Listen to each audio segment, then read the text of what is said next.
kencang, bahkan badai sekalipun, tak akan mampu merubuhkan sepasang sayap yang bersumbukan niat hati. Nadia Vega, si pemilik sayap itu, memilih terbang menggapai cita-citanya di negeri orang. Jalan Tuhan telah terbuka ketika begitu banyak beasiswa terhidang buatnya. Aku dari lulus SMA, udah pengen banget kuliah di luar. Waktu itu aku lulus SMA dapat 7 beasiswa di dalam negeri, terus 3 beasiswa di luar negeri, salah satunya di Belanda. Tadinya aku pengen ambil yang di Belanda, ambil performing arts waktu itu. Tapi karena masih ada kontrak iklan sama kontrak sinetron, aku nggak bisa ambil. Akhirnya diputusin untuk ya udahlah, beasiswanya dipending dulu, kamu kuliah dulu aja di sini sambil tanggung jawabnya diselesain dulu sambil ngumpulin uang. Udah begitu, setelah kontrak semuanya selesai, makanya kan aku sempat kuliah graphic design, baru diputuskanlah umur 21 tahun ambil di Melbourne. Kenapa di Melbourne? Karena mama ngerasa di situ tempat yang paling aman karena ada tanteku di Melbourne gitu. Jadi seenggaknya ada yang jagain. Nadia memilih Melbourne sebagai landasan cita-cita. Di negeri itu, ia menimba ilmu animasi, tinggal bersama tante tercinta. Nadia yang begitu berhati-hati dalam tutur kata dan sikap, entah kenapa bagai terpenjara dalam lisannya. Di sini aku jarang banget ngomong kalau nggak ditanya. Paling kalau ngobrol, Nadia gini-gini, iya, ini enggak gitu. Paling cuman, hey Nadia, hai, gitu. Dah pulang ya duluan, dah selesai gitu. Dari pagi sampai pagi lagi kayak gitu aja kalau nggak ada yang nanya. Pas di sana aku nggak ada siapa-siapa yang mau bantuin aku untuk kasih tahu orang-orang apa yang aku mau gitu. Jadi dengan keringat dingin sedikit banyak yang ngomong lah sama orang-orang aku maunya apa, terus belajar bilang no, cek. Ya terus terang Nadia dari kecil itu dia membiayai diri dia sendiri gitu. Karena apa? Karena memang hal yang dia ingin capai, misalnya sekolah atau barang-barang yang ingin dia miliki itu ya di luar kemampuan kita sebagai orang tua lah, yang nilainya tinggi gitu, termasuk sekolah ke luar negeri. Bahkan dia ingin sesuatu itu yang sama kita tuh sebenarnya belum terpikirkan, dia sudah terpikirkan karena dia cerdas, karena dia apa. Jadi cuman ya mungkin itu jalannya ya, dia mencari uang sampai ya mah nggak apa-apa, aku ridho kok aku cari uang, tapi aku mau sekolah di luar negeri, ya udah kita cari jalan buat ke sana gitu. Begitulah Nadia Vega yang terus berkutat dengan diktat kuliah dan berbagai workshop animasi. Baginya Melbourne adalah negeri yang menerimanya sebagai tamu, maka sebagai tamu ia layak menghormati sang tuan rumah. Mungkin karena aku ngerasa aku nggak mau disakitin gitu kan ya. Jadi aku nggak mau nyakitin orang. Terus juga aku takut kalau aku banyak ngomong secara nggak disengaja, omongan aku bisa nyakitin orang-orang, karena itu yang terjadi sama aku juga gitu. Orang-orang tanpa sengaja menyakiti perasaan aku. Mungkin aku dulu terlalu sensitif kali ya, jadinya karena terlalu takut itu, jadi aku mendingan nggak usah denger nggak usah banyak berkomunikasi supaya aku nggak tersakiti dan juga aku nggak menyakiti orang lain gitu. Berat banget gitu, berat. Itu sih nggak bisa diceritakan ya, seperti ada separuh dari diri tante yang pergi gitu. Sebenarnya masih sulit untuk orang tua mengalami perubahan-perubahan itu ya. Kadang-kadang orang tua juga harus belajar, cuman ya kayak harus ada proses mungkin ya, beratnya kayak apa ditinggal anak, kayak apa. Hidup di negeri orang, terpisah dengan keluarga, membuat Nadia dibebat rindu yang kuat. Dan kerinduan itu pula yang membawanya nekat pulang ke Indonesia, sekedar untuk menyapa wajah ayah, ibu, dan kedua adiknya.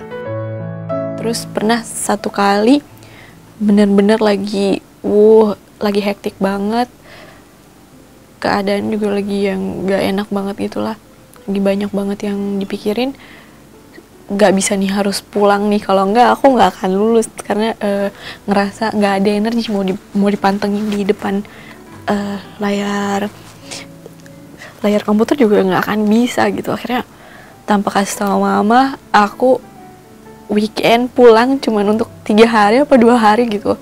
Ketok, mama bukannya seneng, malah dicubitin, malah dimarahin.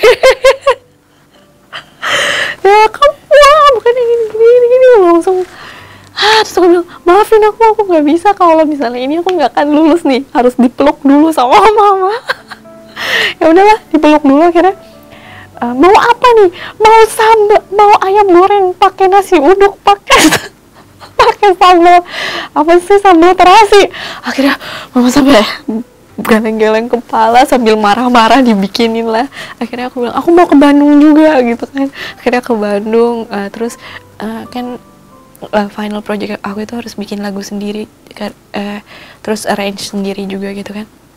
Aku minta tolong beberapa teman band aku, nggak ada yang sesuai sama mood aku, terus aku stres banget. Terus aku minta tolong adik aku untuk rekaman bandnya, untuk rekamin musik aku yang I Miss You ini. Jumpa keluarga di tengah-tengah tugas kuliah membuat Nadia harus putar otak. Ia tak mau rindu itu tergores, namun ia juga tak ingin tugas kuliahnya remuk hanya gara-gara bersua dengan keluarga. Itu juga pas besoknya aku mau pulang, itu tuh aku masih nggak puas gitu sama final project aku pikirinnya tuh sampai bener-bener stres. Pas di Bandung ketemu sama Kak David, kan udah lama nggak ketemu. Pas pulang, oh iya Neng, ini pas ngobrol, akhirnya mana coba didengerin. Pas dengerin, aduh ini mah dibuat lagi aja ya katanya. Apanya? Ayo dibantuin lah ininya, arrangementnya gitu ya. Akhirnya sampai pas mau berangkat ke airport, kita masih di dalam mobil tuh, pas ayo berangkat gitu langsung akhirnya itulah aku masuk 10 besar karena lagu itu dimasukin ke bioskop gitu untuk exhibition gitu. Aku langsung nelfon Kak David, mama, semuanya berkat mama buat bantuan yang kabur 3 hari itulah dari Melbourne. I'm sitting in the dark, staring at the moonlight, hiding from people's eyes. Rangkaian gambar animasi dan lagu tadi adalah tugas akhir kuliah Nadia di Melbourne. Dan siapa sangka si anak negeri ini mendapat banyak pujian karena lagu dan animasi karyanya diberi apresiasi tinggi di luar negeri.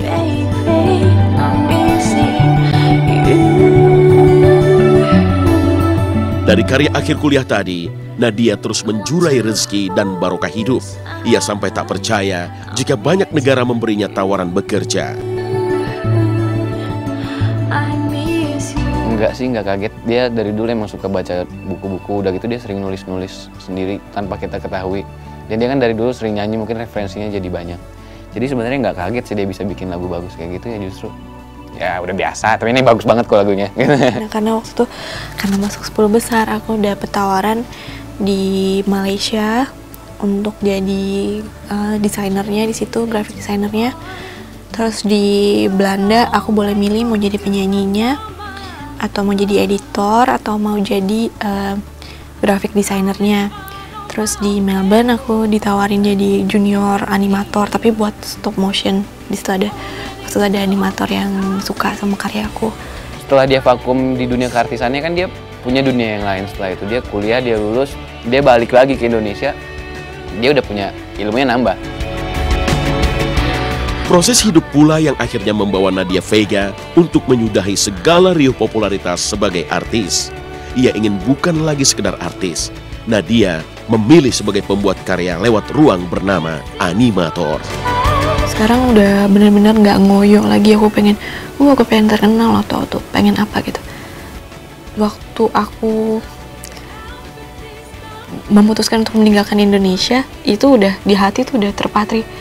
Oke, aku harus udah siap untuk nggak di depan kamera lagi. Bener-bener di pikiran aku tuh udah bener-bener pengen jadi animator, udah gitu. ninggalin dunia acting, dunia apa, jadi pas sekarang bonus lah. Cuma dia benar-benar tipe wanita pencinta yang sangat setia dan benar-benar baik. Jadi beruntunglah bagi para lelaki yang bisa memiliki hatinya dia.